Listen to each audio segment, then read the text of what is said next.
This is Locked On Sports Atlanta, and it's time for the Atlanta Football Party, only on Locked On Podcast Network, your team every day. To the Atlanta Football Party, your home for the best Atlanta Falcons football talk. It's local insight you can't get anywhere but right here at Locked On. I'm your host, Tenitra Batiste. Alongside me, our Falcons analyst, Jarvis Davis, and Locked On Falcons host, Aaron Freeman, and senior Falcons reporter, Tori McElhaney, will join us shortly. The Atlanta Football Party is part of the Locked On Podcast Network, your team every day. So Zach Robinson thinks it's prime time for 8 to be great, but do we? We'll discuss. And from a swag serve to a second, we'll debate it. And what needs to be done to bring another big party to ATL, we'll discuss that too. But first, let's talk about letting Nate cook. Yes, Raheem Morris liked a defense-heavy draft. Yep, so did Jeff Ulbrich. Of course, why wouldn't the head coach who's defensive-minded? Why wouldn't the defensive coordinator like this 2025 draft, guys? But you got to think the most excited person in the building was probably Nate Ollie, because the D-line coach finally had little toys to work with, some shiny new toys. Obviously, you look at his history with Indianapolis, with Philadelphia, with Houston, and he's been able to really help pass rushers elevate their game to the next level. And you got to think he now has some additionals to deal with in this draft. But here's the interesting thing. Nate Ollie specifically mentioned recently the benefits of an attacking front from Ruke Orhorhoro and using Brandon Dorlus both inside and on the edge this season, really, Jarvis, going back to last year's class. So when you hear those comments, what do you like about what Ollie is scheming up for these guys in year 2? I think it's obvious that he's listened to the pod before, because he started talking about waves, throwing waves of guys at the opposing quarterback. He's speaking my language. I'm talking about we right there in the same class, right there with our foreign language. We just like, yeah, man, we need to throw waves of dudes. We need to have multiple guys. We need to be able to have guys out there giving max effort and being able to have a solid rotation of guys and not having that big drop off that we've seen in the past years with a guy like Grady Jarrett, who's playing so many snaps for the Atlanta Falcons. So yeah. I think that in the last time we saw that whole rotational piece and guys attacking, Ryan Nielsen, that defense was solid that year. Just go look at the numbers. They were pretty doggone solid in that 1 year that he was here as a defense coordinator of his team. So the Falcons are back to that attack mode, and I'm absolutely loving it. And I think I found my new favorite assistant for the Atlanta Falcons. I got to agree with you on that one, because Aaron, when I was looking at some of the quotes, some of the feedback that Nate Ollie gave, some of the answers he gave last week, I was like, oh my. I said, do we have a dog? We always talk about having these dogs in the players, right? But Aaron, I think we got a dog on the sidelines now, back in that coaching staff. And I think the perfect place for that person is to be the D-line coach, and for him to have that attack style front and really say, hey, I'm going back to it. Because I don't know about you, but I feel like, and no pun intended, I promise, Aaron, but I feel like that's when players are going to feel like they can play free. It just seemed like last year they were kind of tight. Oftentimes it didn't seem like they really knew what was expected of them, or really understood. Just go out there. Like, it doesn't always have to be some complex scheme. It can be some good scheming, but just go out, use your natural athletic ability, and just, I don't really know. I think the GTFO means different things for different people, but I just like that GTFO thing, Bree. I do. I love it. Okay. When I think GTFO, I don't know exactly how it applies to D-line. Right. But I get where you're coming from with that. Yeah. The Nate Ollie man crush that Jarvis Davis has is going to be pretty annoying. Just for me personally, just it's about to be. We already know. Calm it down. Like, just let's take it down a notch. But I understand. Free. Why are you trying to steal my joy on a Monday, bro? Steal your joy on a Monday. I'm just saying. Steal my joy, man. Like, at a certain point, it's going to be a problem. That's what I'm saying. But I understand. I understand why. This is a brand new relationship. Sparking all the joy, all that stuff. So I get it. Period, Aaron. Yeah. So it's one of those things with Nate Ollie. I do agree with you, T. Like, that's one of those things that I think Jeff Ulbrich and Robert Saleh did in New York.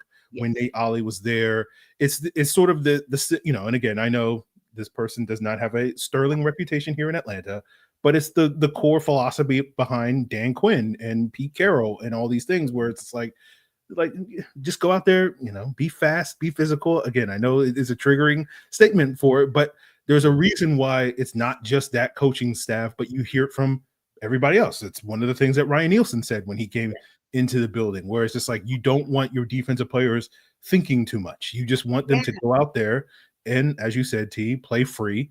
Just be the athletes that you are, see ball, get ball, go out there and just run around and hit people. Like, that's how we want to play defense. And I think, you're seeing that approach that I think is going to help benefit this defense, particularly given how young they are. We saw that same approach help benefit a young version of this Falcons defense during the prime of the Dan Quinn years when they had a lot of young players. So it all makes sense that the Falcons would try to play this more attacking, this, less of a thinking man's defense, and just go out there and be the physical specimens that all of these players have the capability of being.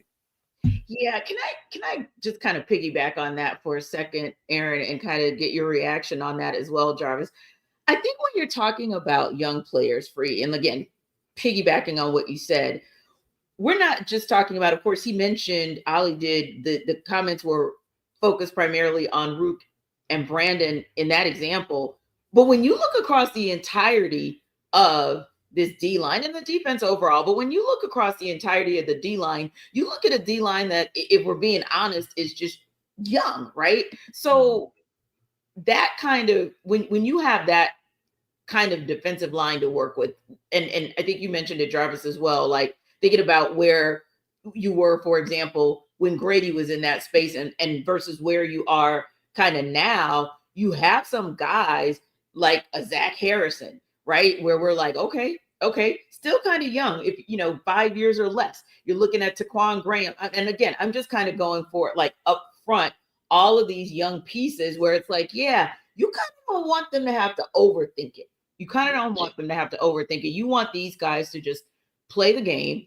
We can put some schemes in here and there. We might know that, hey, you're going to be our guy that when we think the opponent's going to run a certain play on third down, yeah, we want you to understand that scheme and what scheme we're going to be running to counter it. But you don't want to get so bogged down into those kinds of finite details or the minutia, because while these guys are sitting there thinking, that offense on the outside is out there executing. So yeah, I do think this bodes very, very well when you think about them. And of course, taking nothing away as well from what that might be able to do, what that may kind of instill or engender in the defense overall, because you got two new rookies, and granted, they may not be directly impacted by Nate Ollie, but for me, Jarvis, I'm just talking about kind of like that mindset of what you would approach that younger core with. It's all about maximizing players' potential, right? Yes. Because that's the main thing that you have to do from a position coach standpoint. How can I put my guys in the best situation? How can I maximize that said player? Because here's the thing. Here's like the real, I understand the expectation and excitement people have for the 2025 class, but that 2024 class didn't do jack squat last year. So I'm not surprised that he mentioned Ruke being able to be in a system where he doesn't have to think about what needs to be done. If I'm lined up in that 3 tech, hey man, that's my gap, and attack that mother blanker. And then if they run, hey, get off GTFO, and to a point where you get that offensive lineman's shoulders turned. And once you got that offensive lineman's shoulder turn, it's easy. It's time to eat, regardless of whether it's a run or pass. And that's why I say, rushing the passer on the way to stopping the run on the way to the quarterback, it makes all the sense in the world, because that's the philosophy. And I think that Nate Ollie will be judged probably mostly by me. I'm sure Free is going to be judging him probably harsher now that I've come out and said that I actually appreciate what his mindset is and what he thinks about as a defensive line coach. But I think he will be judged harshly by what he's able to do with this 2024 class, because you didn't get any type of production from them last year. And I think the 2025 class, I feel like there's going to be some production there because the talent level is higher. I feel that's just my humble opinion. So yeah, it's going to be a twofold thing in this year, where we're judging what that 2024 class is going to be able to do under this system, and what the 2025 class is going to be able to do coming in their rookie years. And Jarvis, I know that one of the things you talk about as well all the time is that competition. And I feel like when you're in attack mode like this, and it's not about what's in the playbook, but it's about what you can actually bring to the table on the field that helps you execute that. I think that's going to be a sneaky way to force elevation in this defense, on this defense, and particularly the front, because, hey, everybody's looking at you. We don't care what your official, for lack of a better term, position is. Jalen Walker, get it cracking. James Pierce Jr., get it cracking. Simeon Barrow, get it cracking. Like, everybody, I feel like, is going to be looking over their shoulders like, oh, okay, all my raw talent, everybody's looking to see what I'm going to do with it. I think that's the expectation that you set too. It's the competition when you talk about being aggressive like this and being in attack mode. Yeah, because when you think about it, think about how many edge guys there are in that room. Yep. Jalen Walker, potentially, that's where he's going to be his main focus, right? We've heard that. Then you got James Pierce Jr. He's definitely going to be out on the edge. Then Braylon Trice. He said Brandon Dorlus is going to play edge. Zach Harrison is going to play edge when they go big, right? All of those, it's just so many names that you can throw in there. So, yeah, it's going to be a competition. I understand draft status and all that stuff. That stuff matters. Don't get me wrong. I think there's more talent there coming in this year than what you've had previously, obviously. And then you got Arnold Ebiketie going to a contract year. It's so many factors. Like, I'm excited to see who's going to be in that rotation, who's going to be coming in behind each guys, like, and how does it change as the year goes along? Because if guys are being more productive, man, somebody's snap's going to get reduced, and it's going to be very fun to watch for me. Yeah. And Aaron, I think one more thing before we move on that Nate Ollie alluded to that we talked about last year a lot too is lining players up in their natural space, putting them in a position in their natural space so that they can actually succeed. He talked about that as well, just taking players and making sure, hey, if this is where you ate in college and maybe your first year or two with the Falcons, you didn't eat, maybe it's because you weren't sitting at the right table, place at the dinner table, for lack of a better term. So I think I like that about what Nate Ollie is saying too, Aaron, that he's really looking to also maximize these players by putting them back in their natural spots. Yeah, I think those words, apply potentially to someone like Zach Harrison, who's moved inside and outside. That potentially applies to Brandon Dorlus, because I remember watching Brandon Dorlus, and he played both edge and interior at Oregon.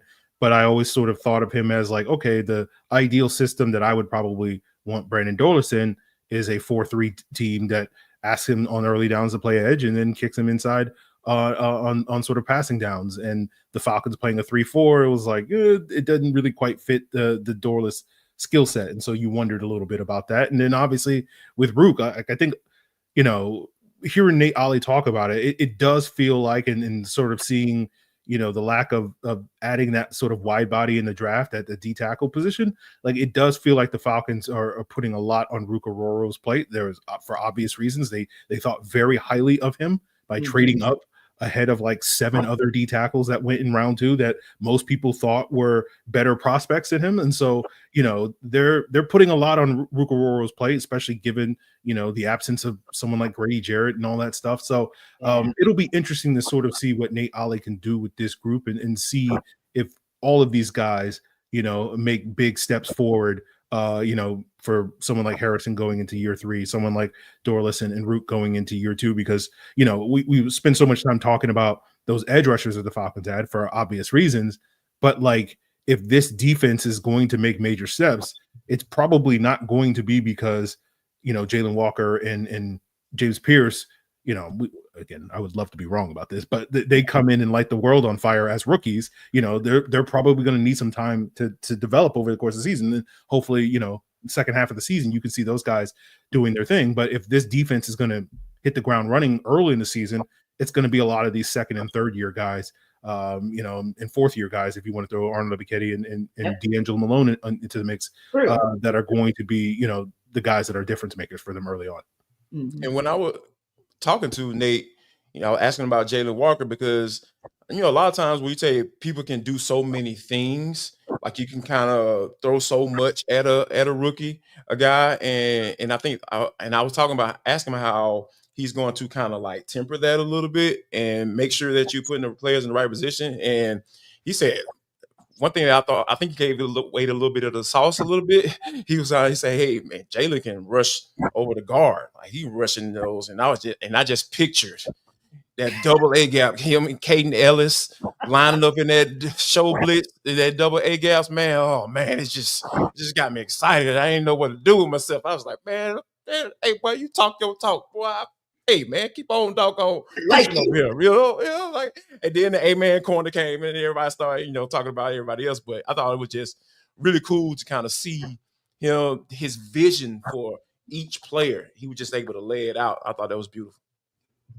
You took me to my favorite movie. You really were saying to Nate Ollie, I like how you do business. That's the chocolate, coming to America. I was looking for that thing, Oh, wait a minute. You mean I had a movie reference that you didn't know? Uh-oh. Okay, Aaron, save him. I like how you do business.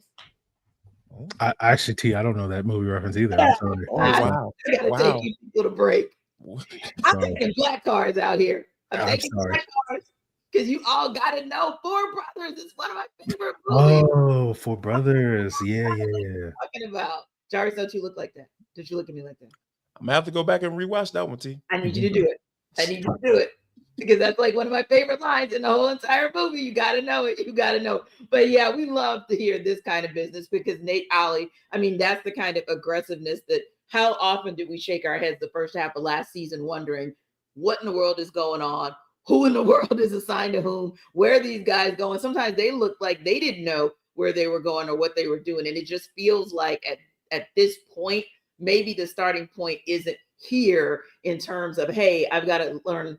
I want you guys to learn a 77-page playbook. No, I just want you to go GTFO it and we'll see. We'll take it from there. So yeah, I kind of like the business approach that we got going. But I actually think there's an interesting approach, an interesting take from the other side of the ball that we want to talk about when we come back, because I'm not sure that we agree with that take as much as we did this one. This episode of our Atlanta Football Party is brought to you by Upwork. Scaling your business requires the right expertise at the right time. With Upwork, you can find specialized freelancers in marketing, development, design, and more, experts ready to help you take your business to the next level. Upwork gives businesses flexibility by connecting them with top freelance talent across multiple industries, including IT, AI, web development, and marketing. Whether you need extra hands for a project or a long-term partner, Upwork makes hiring simple and affordable. So finding the right talent, well, Upwork can help with that because, again, you can contact or connect with a freelance expert who will deliver incredible results. Posting a job is free and simple, and within a day, multiple qualified candidates will be there for you to choose from. And of course, instead of hiring full-time, Upwork helps find affordable, top-tier freelancers to scale your business efficiently. You can get ahead of the game because supposedly in the next decade or two, freelancing is the way to go. So visit Upwork.com right now and post your job for free. That's UPWORK.com, Upwork.com to connect with top talent and grow your business today.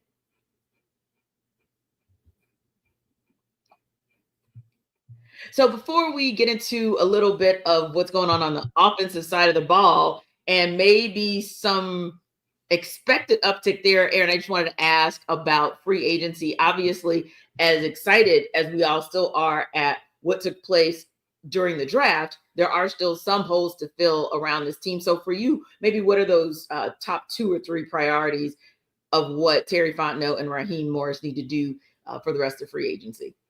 Yeah, I thought that, they could get another wide body defensive tackle in the draft, and they didn't get that.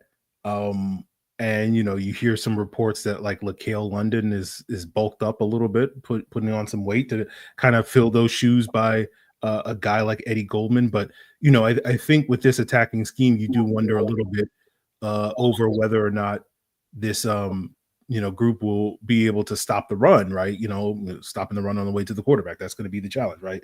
We're excited about the potential of the pass rush, which is a weird thing to say when you're talking about the Atlanta Falcons. But you got to we talked about it all last year, which was part of the issue with the pass rush, which is like they couldn't get into third and favorable situations because they couldn't stop the run on early downs. And so that's still going to be a challenge for this team. And so not having that sort of proven option, if that's LaKale London, if that's Kentavious Street, is that a Dorlus? Is that a Ruke? Someone like that. Those are, to me, the questions right now for this D-line group. And so that's probably the one glaring issue that I look at this roster that I think probably could still get addressed. What about you, Jarvis? When you look at the free agency options and sort of those holes that are still left to fill, what would be your priorities for that? And then Tori, we want to hear from Tori on that one as well. But Jarvis, tell us maybe your thoughts on, hey, here's where the Falcons need to shore it up in free agency. I mean, I'm pretty settled with the defensive line. I'm kind of like Aaron too, as far as the defensive tackle spot. I'm a little concerned there, but I'm not as worried or concerned as I am with this whole center spot, right? I don't know if I'm settled enough with Ryan Newsel being permanent marker, writing his name in that center spot. I don't know if I'm necessarily comfortable with that. So I would think that maybe you get to a point in the offseason as we get closer to camp and you make a phone call to a guy like David Andrews and see if he still want to go one more round and come in and compete for a spot, if that's what he wants to do, or or whatever veteran center is out there that you want to bring in just for competition purposes. Because here's the thing, I will preach this until I ain't doing this show no more. I know people probably want me to not be on here anymore, but it's all good. We'll get there one of these days, or we won't. Maybe you want to live. So hopefully we won't. But in all seriousness, I think there means something if Ryan Newsel, whoever they bring in, Ryan Newsel actually beats that person out and takes over that center spot. I just think it just means so much, and I saw it. We saw it play out with Drew Dahlman and Matt Hennessy. That was great, cool. I don't know if I necessarily agree with them beating him out, but hey, he proved it. He said, "Hey, man, I'm the starter, and I'm about to go get this bag when I hit a free agency." So yeah, that's what I would prefer. Ryan Newsel be in a space where he's competing with a veteran center who's has started games in his league before, and he just beats them out cleanly. Yeah. And Tori, I was just looking back at the draft and saying, hey, the Falcons definitely filled a lot of needs with what they did in the draft, but there are still a few holes that are there for you. When you look at it, where would you see them prioritizing as far as free agency goes? Yeah, so I think I agree with Jarvis. It's the center position. I think that's the one that is the most glaring at this point in time by not having a lot of competition at that spot. And who's to say that doesn't change before training camp? But that is, if I have a 1A, it's the center position. Something that I'm really interested in seeing, just to kind of throw in another wrinkle, since we haven't been talking a lot about the offense outside of like Kirk Cousins this whole entire offseason.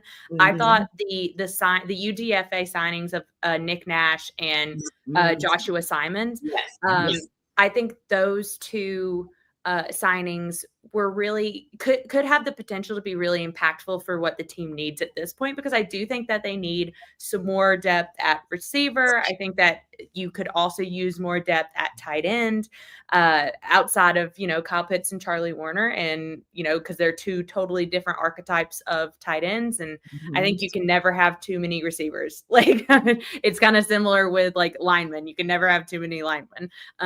So I know those aren't like specific needs like right now at this point, but those are the two names of guys that have been brought in by this UDFA class that I'm really, really looking forward to potentially pushing for maybe, a spot, like even if it's on we can say a practice squad spot. We can say if they really, really turn heads. I think the more competition you have amongst those position groups, the better it can be. And so if I'm not going the center direction, the receiver and tight end and kind of what a Nick Nash and Joshua Simon could provide, I think is very fascinating at this point in time in the offseason. Yeah, Tori, we were fortunate enough kind of late last week for the UDFA list to drop like right at the tail end of the show. So it's funny that you mentioned that, because that was exactly kind of the thought of, you've got some guys in there that many pundits had being drafted. Yeah. And so they unfortunately did not get drafted. Unfortunately for the other 31 teams in the league, but fortunately for the Falcons are picking them up. And yeah, there are some guys in there who could definitely be competition for guys who are starters or guys who are second string. But more importantly, like some of them are like, no, I could really actually take somebody's job. And that's the type of competition that you want to see, because I think Terry Fontenot, I say he coined it because he was the first person that I really heard call it the 8th round. But I give the Falcons a world of credit for what they were able to do in the 8th round. I think that's going to be a sneaky good part of what makes the 2025 draft class successful. Now, when we asked, I'm sorry, not we, at the Waterboy Show podcast, not this podcast, asked recently about Kyle Pitts, Zach Robinson said he believes the time is right for KP to see significant growth in 2025. Significant. A little tongue-tied this morning. Robinson said, quote, "I'm expecting Kyle to take a big jump. Year 2 of the system, year 2 of understanding what we're trying to do offensively, all the things that come with it. He knows what he needs to work on with the details, some of the fundamentals and techniques, the consistency, down in and down out." But for you, Aaron, is it really realistic to expect that kind of noticeable improvement from Kyle? If so, why do you think so? Well, I'll say this. I think if the Falcons just continue to use Kyle Pitts the way they used Kyle Pitts last year, then I'm not expecting a noticeable jump in Kyle Pitts, where it's just like you get like a sprinkling of like that one deep corner route to him, and then that's really it, and everything else is just kind of, he's just the guy that chip blocks a lot and isn't utilized in a lot of other ways. So I wouldn't expect a lot of growth from him being able to quote unquote better understand his assignment, when it's like, for me, I felt like a lot of ways last year the Falcons utilized Kyle Pitts in the same way that the Rams utilized Tyler Higbee, which is fine for Tyler Higbee because Tyler Higbee is a good blocker that can do a lot of different things. But we know that Kyle Pitts is fine as a blocker, relatively speaking. But like, that's not really when you think of what Kyle Pitts does well, being that sort of role for him. And so I'll be curious to see if the Falcons expand his role a little bit more and try to get him more involved in space, try to get him more matched up over the middle on some of these play action concepts that we're hoping to see the team integrate a little bit more. And if they do that, I do think you can see some more growth for Kyle Pitts, just being a more consistent playmaker in this offense. But if it's just going to be like, hey, Kyle, you understand your role, that the same role that you played last year, then I'm not really expecting suddenly Kyle Pitts to sort of blossom in that role, because I don't think that's the role that you ideally would draw up for Kyle Pitts. Yeah. And what about you, Tori, when you think about, and listen, Zach Robinson makes a good point. Oftentimes players have that uptick when they're in the second year of a scheme, so to speak. However, I think Aaron makes a good point as well. Like, it depends. So for you, is there a world where you see that kind of uptick in Kyle Pitts, especially because, no offense to Zach Robinson, but there have been opportunities over the 4 years that we've seen Kyle Pitts and we're like, yeah, we just haven't seen it, except of course for year 1. Yeah. So that's the thing, is like, I was standing there when Zach Robinson was asked that question and about Kyle Pitts, and I'm just going to ignore the first part of that question and just kind of get to his answer about what like Kyle could do in year 2. And I think that Free makes a good point. Like, it's Kyle Pitts within this system. It's not like just Kyle Pitts is just going to go and play berserk and it's going to be crazy and different and all that kind of stuff. No, they have a system in place that they feel really confident about. And I think like that's the part of his quote is like, he's saying he expects Kyle to take a big jump in year 2 of the system, year 2 of understanding what we are trying to do offensively. Like that is the part of the quote that I kind of lean on in terms of what Free is talking about. Like, Zach Robinson isn't saying that like he's going to utilize Kyle Pitts in a bunch of different ways and it's going to look different than what it did in 2024. That's not at all what he's saying. He's saying that he thinks that Kyle can take and have a better understanding of the system they put in place in his second year within that system. And then on top of that, Zach Robinson goes on to say that Kyle knows what he needs to work on, the details and some of the fundamentals, techniques, and consistency down in and down out. All of those things are things that we talk to him about. And like using the finer details of what they're asking him to do within the scheme. Like, that to me is, we may not see kind of what Zach Robinson is talking about. Like the casual viewer of the game may not see the finer details or the consistency down in and down out if Kyle Pitts is not getting the ball. Is there consistency within what he's doing and the understanding of the scheme in place? Like, so I'm kind of with Free that it's like, I don't want people to take those comments to be like, oh, Kyle Pitts is going to be targeted 10 times in a game. Like, that's not what's happening here. Like that I wouldn't take those comments about if you took like Zach Robinson saying that Kyle Pitts is going to have a bigger year in year 2 of this system, like in a vacuum, and didn't understand the context of everything that he's saying, like then you would be like, you're going to get 5 games in and be like, well, Kyle's only been targeted 4 times. Like he only has 2 catches. Like it doesn't compute. But if you understand kind of what Zach Robinson was saying in the context of it, it's like, oh no, he's saying how they're using Kyle within the system. Maybe not the fact that Kyle's going to have Drake London level of production. Yeah, no. And not that, and I think the key word there, Tori, is targeted to be able to have Drake London's type of production. But I do think, Jarvis, what I did hear in the tail end of Zach Robinson's comments is, I'm going to put a scheme in place in year 2 that's going to allow you to succeed. But you then have to take the steps to make all of the little details come together and be consistent in order for you to have the type of success that you can have.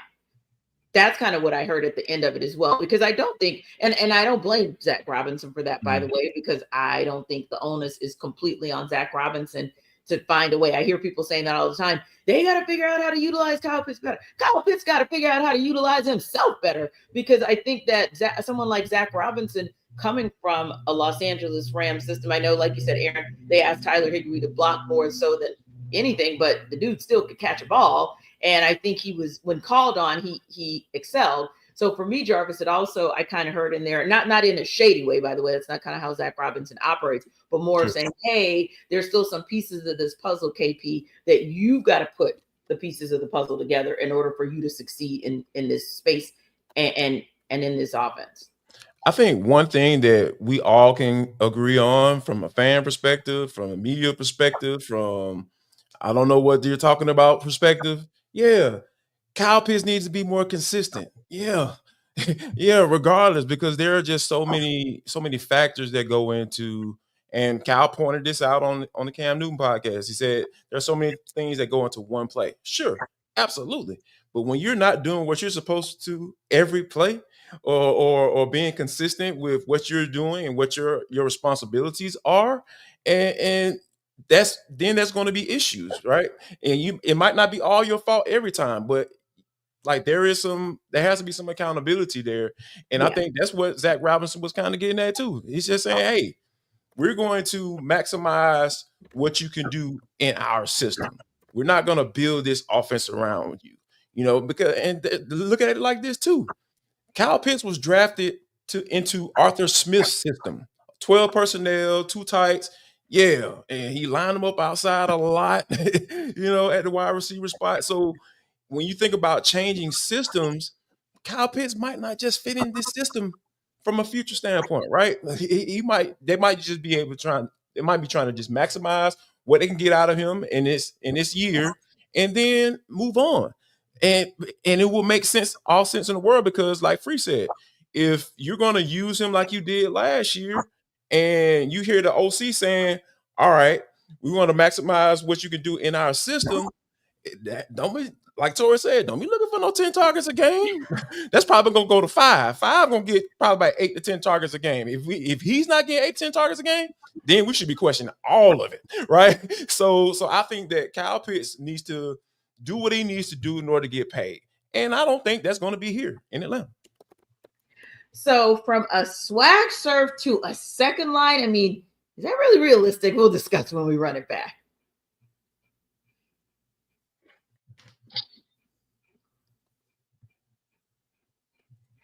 So Tori, this one I thought was very interesting. So I just wanted to bring it to you guys to have a little bit of fun with as well. Or it might be something that, hey, it's like, it could happen. Stranger things have happened. There are connection points between the Atlanta Falcons and the New Orleans Saints, obviously front office wise. But Pro Football Network's Sterling Z made an eye-opening suggestion about Kirk Cousins' next landing spot that you may not be ready for. And no, I am not talking Pittsburgh. No, I'm not talking anywhere but the place I'm sitting in right now, New Orleans.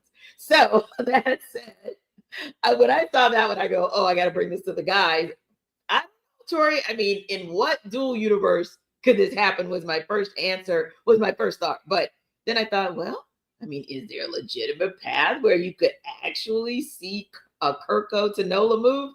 I don't know. I got to let you ride with that one.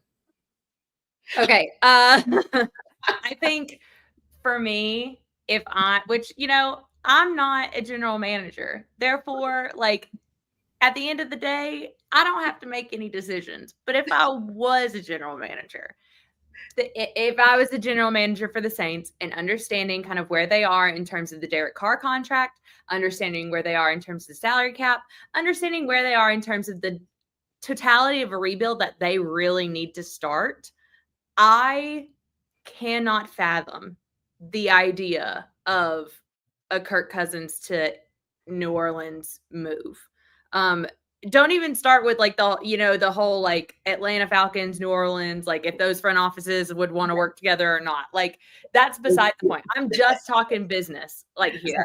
I'm not talking personal. I'm talking business. And I think that is like, in terms of business moves, I know the Saints have done some things in the past where it's kind of been like, what the heck? Like, what an interesting business move you've made. Yes. But for me, I don't see how there's any upside to that if you're the Saints organization.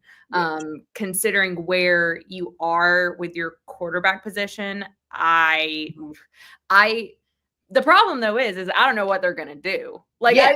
Even though I'm sitting here being like, that doesn't make any sense for you guys in your future and what you need to do. I don't know who they're going to run out there in 2025 if Derek Carr is not 100%. Like, I have no clue. And I'm so glad I don't have to deal with that. Because are you going to run out Spencer Rattler? Like, I don't think they know, Tori. Like, I just don't know. I don't know what they're going to do. I don't think they know what they're going to do. Yes. And it'll be fun to see what they do. But I don't think it involves Kirk Cousins for all of the business parts of it that I just named. I just don't think that the Falcons are going to want to offload this contract in a way that makes sense for them or accrue more capital somewhere else, whether it's draft picks or otherwise. I don't think the Saints are organizationally in a spot to be able to give Atlanta what they ultimately would want or need to parlay Kirk Cousins away. Yeah. And I wonder about it because, Mickey Loomis has a way, Jarvis, of doing some very, very interesting things. They stay in cap hell here. Like they stay in cap hell, but they got a little bit of breathing room once the 2025 NFL cap went up, right? And probably more breathing room than they've seen in a number of years. So I don't know if that maybe puts a little wrinkle in it for them where normally they wouldn't even be able to do something like this. But I wonder if in some dual universe, Mickey Loomis and company find a way and say, oh, it sounds intriguing, as opposed to saying, and under center, QB1, day one, Tyler Shook. And I look at it from this standpoint. It's depending on what the Saints want to do. If they want to rebuild and just tear it all down, start Tyler Shook because he ain't going to win no games. They'll be back in a position to pick a quarterback next year if they start Tyler Shook. And if they want another bridge quarterback, they'll probably have to do some weird stuff to get on their roster. Yeah, man, here, take him, Mickey. Come on, man, just take the man. He desperate. He want to start. Give acquiesce to this man's wishes. You know what I'm saying? It might be the last team he plays for in the league. Who knows? This is where I feel like Mickey should be giving in a giving spirit right now at this point in his career because Mickey should be on his way out at some point, right? Unless, I almost thought about saying something in my mind, but I thought about who's the owner of the New Orleans Saints, so I'm not going to make that joke. So, but yeah, I think Mickey should, it's been to figure out what he wants to do because if Derek Carr isn't playing, you got to see what you have in Tyler Shook. And I don't know if that's going to be enough to keep you around for the foreseeable future. So, yeah, there we go. Yeah, I mean, if you draft him at 40, you might want Shook to shake something. But yeah, Mickey Loomis has been around there for like 20 that fast 3 times. years. Right? I know I messed that up. But yeah, you're right. Mickey Loomis has been around for forever, like over 2 decades. I think he's going into his 23rd year or something like that. And Aaron, we can all say, I think, with this crew having covered the Falcons and the NFC South for as long as we have definitely seen some head scratching moves by the Saints. So I would have to say, because of that, I wouldn't be shocked if there's a dual universe out there where somehow they're at least entertaining Kirk Cousins. Although, I should have asked Ross just to see what his reaction was. Can you imagine Ross's reaction to this Ross Jackson, our colleague? But anywho, what do you think about even that as a possibility? Yeah, you said it, T. Like, the Saints do some interesting things from time to time. And so you can, in an infinite world of infinite possibilities, there is one timeline where the Saints do trade for Kirk Cousins. But like, that timeline is where the Falcons and Saints rivalry isn't as, contentious as it is right now, because basically if the Saints did that, they would really be doing the Falcons a solid at that point in time. Like, yes, we will take Kirk Cousins' contract off your hands at this point in time. And like, Falcons like, oh, please, Saints, like, that's a world where the Falcons and Bucks are the biggest rivals in the NFC South, or the Saints and the Panthers or something like that. So we don't live in that current universe. So I don't expect the Saints to do the Falcons a solid like that. They already have 2 30-year-old quarterbacks on the roster, and Tyler Shuck and Derek Carr. So I don't think they're going to add a third one at this point in time. So, I think they have enough veteran leadership in that quarterback room between those two guys, and probably can roll with one of those two guys this upcoming season, and don't need to have the incredible veteran leadership of Kirk Cousins adding to that room either. The pettiness that just oozed from your mouth just now is... I don't know what you're talking about, Jarvis. Seething, man. Just ooh, goodness gracious, dog. 30 years old, Tyler Shuck. What, am I you wrong? Said it with such a straight face, man. You convicted, my brother. Am I wrong, though? No, you're not. Nope. He's been in college forever. The man was always in college for a decade. And I kind of understand. That's the way if you can. I mean, that's the world we live in, right? But Tori, you know what may actually be more realistic, but I'll let you make that call. It may be more realistic to see Jalen Ramsey in a Falcons uniform than it is to see Kirk Cousins in a Saints uniform, because there has been, according to multiple reports, some reports, that there's a little bit of movement, less so on the part of the Falcons, by the way, but more so on the part of for Jalen Ramsey, on the part of the Dolphins, saying, hey, we might actually make some moves, if you will, the Rams, some understanding that at the end of the day, maybe you're not going to get what you thought you were going to get just by watching and seeing how values kind of went down in the draft, saying, hey, players that you thought, hey, we can get that guy for a third rounder, or first rounder or a second rounder, looking, you're going to probably end up with a third or fifth. So I think right now, the going rate is kind of saying fifth round. So does that make you think, and of course, just our opinion, just kind of pontificating, but does it seem like that might make him a little bit more, I'll say, palatable as far as what it would take to bring him on board with the Falcons? Potentially. I know that the reason the Falcons are such like a big name in the Jalen Ramsey conversation is because of Jalen Ramsey's connection to Raheem Morris. Like, he has been so vocal over his career about how much he loves playing for Raheem Morris, like point blank period. And I always love that, as, someone who's a coach's kid, that you have like there are players who are just darn loyal to their coaches who have been impactful in their lives. And I can appreciate that for sure.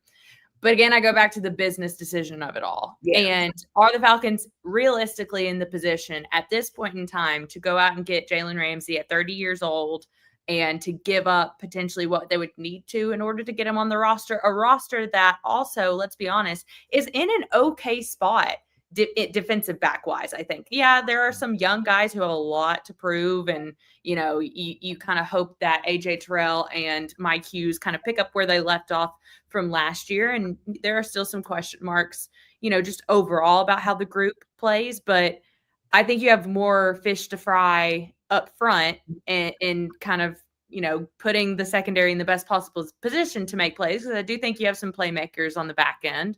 I just think they're, again, the bigger fish to fry than the Jalen Ramsey conversation. Now, does that mean that they can't pull a Justin Simmons and figure out a way, or a Matthew Judon in training camp and figure out a way to get Jalen Ramsey on the roster? Sure, absolutely. Stuff happens, like people get hurt in training camp, people get hurt in the preseason. So I'm not putting that out of the realm of possibilities right now. Where the team is right now, I'm kind of just like, let's pump the brakes on the conversation. I can appreciate the Jalen Ramsey, Raheem Morris connection, but beyond that, let's kind of wait and see how things ultimately shake out towards before we get to the season. Well, I'll say that. You'll say, we'll say it that way. And Aaron, not lost on me, Tori's analogy of fish to fry when it comes to Jalen Ramsey, as in Dolphins. You guys are just not following me today, Freeman. Unintentional. Don't worry, Tori, you're not following me. Like, my jokes are falling flat with these dudes today. But no, I got it. You got it. I'm with you. At least one of you got it, because Jarvis is looking like deer in the headlights. Like, what is she talking about? But yeah, speaking of Jalen Ramsey, I think the conversation was just a little bit interesting this weekend because the Dolphins are finding out, hey, maybe all that you thought you were going to get for him as far as first, second, or third rounders or anything else like that, the most you might get is something in that fourth or fifth round space. And I was just thinking, does that make him a little bit more palatable for the Falcons to go after? To Tori's point, not right now, but maybe as time goes on, because when the conversation started about Jalen Ramsey moving, it was high stakes. And now those stakes have come down remarkably, allegedly. Yeah, I think we'll have to see how it plays out. I think Tori is right. Like we'll see where this conversation is in July and August. We'll see what the Falcons roster is. But as Tori said, I think with some of the young pieces that the Falcons were able to add to the secondary in the draft, like they're good. Like, there was a world where if they didn't get Xavier Watts and Kobe Bryant and Billy Bowman, that maybe we would be having more of a Jalen Ramsey conversation in earnest at this point in time. But I think given that the Falcons want to see what they have in this young group of players, they can afford to be patient when it comes to seeing what the Jalen Ramsey and just, doing the thing that they did with the Dre Hendrickson, just monitoring things, just keeping an eye on it. That's all they really need to do at this point. Yeah. Would you say the same, Jarvis? I would say that June 1st is probably that magical date that the Falcons need to probably pay attention to, because if the Dolphins don't get what they like, if they don't hear what they want, from a potential deal, I mean, a lot of times the next step is, if you're not willing to restructure this contract, and given that Jalen Ramsey is 29 years old, we don't know if they won't necessarily do that. The best option for them might be to cut him. They got to look a few savings, I believe, according to Spotrac. So I think that if we go into that realm, then I feel like this is a realistic conversation. I don't know if trading for a guy like that at this point in his career, given the amount of money that he's making, I don't think that makes sense right now for this roster, the way it's currently constructed. So what needs to be done to bring another big party to ATL? We'll discuss in the look ahead.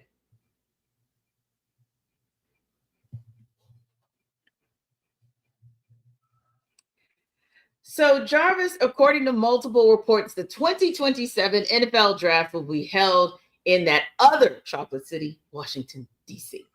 We, of course, know the 2026 draft will be held in Pittsburgh. So I want you guys to make the case for bringing it to, I guess, technically Atlanta's chocolate city number 2. We'll give D.C. their credit for being the first one ever. But give me the case, make the case, because I do think that it's time for Atlanta to host a draft. We host everything here.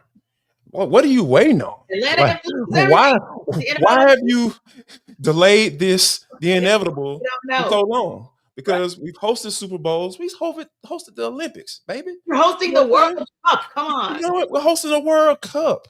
Like, we have so many hotels everywhere. right? You know, it's And plenty of space. the other corner, but We have the busiest airport in the world. So and we lemon pepper accommodate wings on every everybody. other corner. Because I was talking to, our guy, Sean Thompson. He lives up in Milwaukee. Yeah. And he was saying they had to turn people away because they just couldn't fit any more people. That would not happen here in Atlanta. Yes. Wow. And he gave me some numbers of what some people made charging the park. I wish I had a spot up there. But anyway, the league needs to get this thing figured out. There are so many different things that to accommodate young Black men coming into the NFL. You know, they have so much to do. They will never be bored. Well, now you just made the case against bringing it to Atlanta. Really, No, I'm talking about the churches. We are known for having a lot of churches on every corner here in the city. So, T, don't go there. I'm trying to keep the show above board here. So, yes, they can go worship the Lord on Sunday. You know, after the draft. You know what I'm saying? Like, they come on down to my church. They're more than welcome. Come on down. And we do have a great Sunday brunch. If we're being honest, we have great Sunday brunches all across the state. So you and your family can make it a weekend in Atlanta.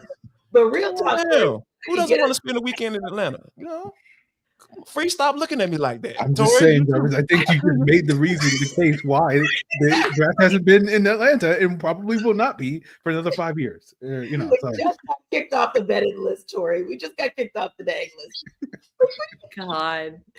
Honestly, that was honestly kind of sort of the pitch against. Like, I'm over here like thinking like, all right, like here's my pitch. Like, why not us? Like, like Atlanta, Tenitra, Atlanta influences everything. Like, it would be super cool. Like culture, like, and Jarvis is like churches.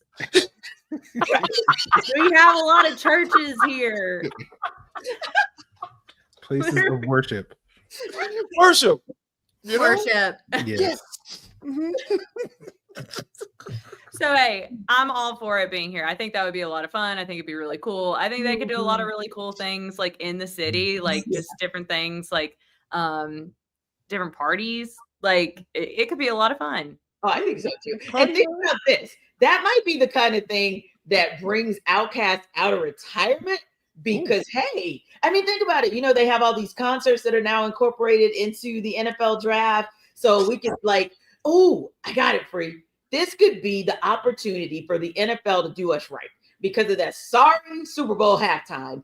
They could right the wrong with the NFL draft and get the right local talent to be able, meaning local born and raised in the Atlanta area, but obviously international talent that we have. And that could go all over the place. I mean, that could go from Alan Jackson.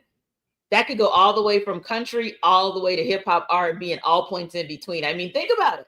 And we got some gospel folks too. So Jarvis, we can bring them in. I'm talking about, baby. There's integration going on right here. Yes. And we could set up like a lemon pepper wing contest. What?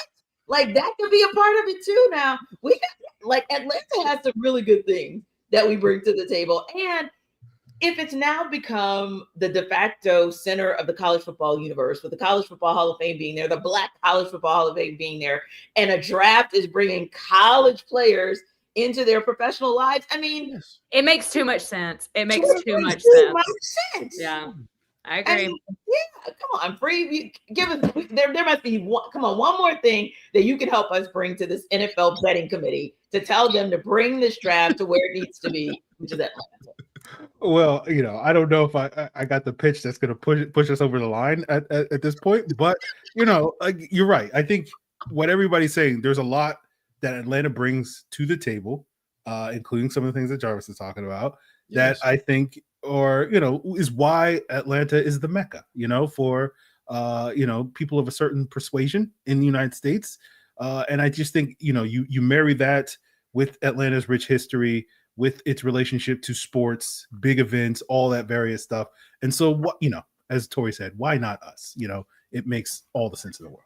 It really does. I just can't believe we're having this You conversation. said the same thing I said. What? Yes, Y'all jump Jarvis, down my the throat. same thing. Right, because eloquently, Jarvis, I don't know, she kind of took it in a different direction, but we give you an honorable mention for helping her to get there. Yeah. Oh gosh, bro. Yeah. Man. That's what I tell people all the time. I'm like, Jarvis just laid the path that I walked, you know? Like, Yeah, she's standing on your shoulders, Jarvis. She's standing on your shoulders, man.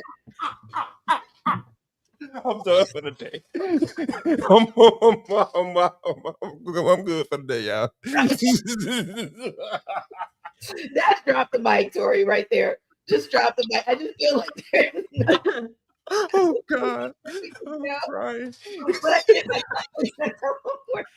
I got one more that's funny though that I thought was hilarious. Depending on how you guys see it. So the NFL is doing something that actually the NBA has done very well, right? They do like city versions of their jersey. Like yes, the Hawks have like a ridiculously fly city edition of their jersey. So the NFL is now going to do the same. They're going to do their like rivalry style, and they'll start off. They're going to roll it out from like now until 2028. They'll start this year with the AFC East, the NFC West. They don't get to the NFC South until 2028, and it's kind of interesting because it has like some criteria laid out, like teams will be required to wear the jerseys for one home game against any divisional rival, by the way. But certainly we don't have any more specifics than that. But in our little minds, I was thinking we always have debates on this show about which one of the Falcons jerseys we actually love the most, and the helmets. The helmets really get us going. So I was just wondering, is there like something that you would love to see on that rival jersey, or some color scheme that you'd like to see on that rival jersey? And I'm going to go ahead and say that you guys would like to see it rolled out against the Saints first, but I could be wrong. So who would you like to see it rolled out against in 2028? And is there something, what do you want to see on that jersey? Wow. go ahead, Jarvis. Yeah, I mean, Lay the path. Yes, I'm gonna lay the path this time for Tori. Yeah, I'm sure her dad would not want me laying the path for anyone, especially her daughter, his daughter. You know. So, but anyway, let's get this thing going, because I'm trying not to laugh for these last 3 minutes of this show. But no, I'm thinking an all red type situation. Yeah. You know, all red helmet, red jersey, and the gray silver pants, like with the red, maybe even a red and black stripe going down the side pants. I'm all for it. Like if you talking about doing it for your rival, you know, and of course it will be the Saints. There's no question about that in my mind. And you talk about just putting on all that all red, man. Woo, in Mercedes Benz. Oh man, on a beautiful day with some good weather, October weather in October. Ooh. And you talking about, man. And then you got James Pierce and Jalen Walker. They getting 30 sacks, you know, combined in their rookie years. You know what I'm saying? Like, we're just doing it, baby. You know what I'm saying? Free doesn't like me being happy. Free, that's what I learned. You don't want me to be happy. I'm here for it. I'm here for it. I'm here. I was nodding. We might have to have a talk after this show, bro. I feel like you don't want me to be happy when it comes to this football stuff. You know what I'm saying? Specifically the Falcons. You don't want me to be happy, bro. Like, no, let me be happy, bro. Nodding the whole time. It's May 5th, bro. Can I be happy? I got plenty of time. I mean, I got 4 months to be angry and upset and talking about this team. You know what I'm saying? Like, let me be great, bro. It's May 5th, bro. Can I be great? Go ahead, Jarvis. Lay the path. I'm sorry. Somebody get this microphone. Yeah. Help, I don't care. Somebody. Oh God. What was the question?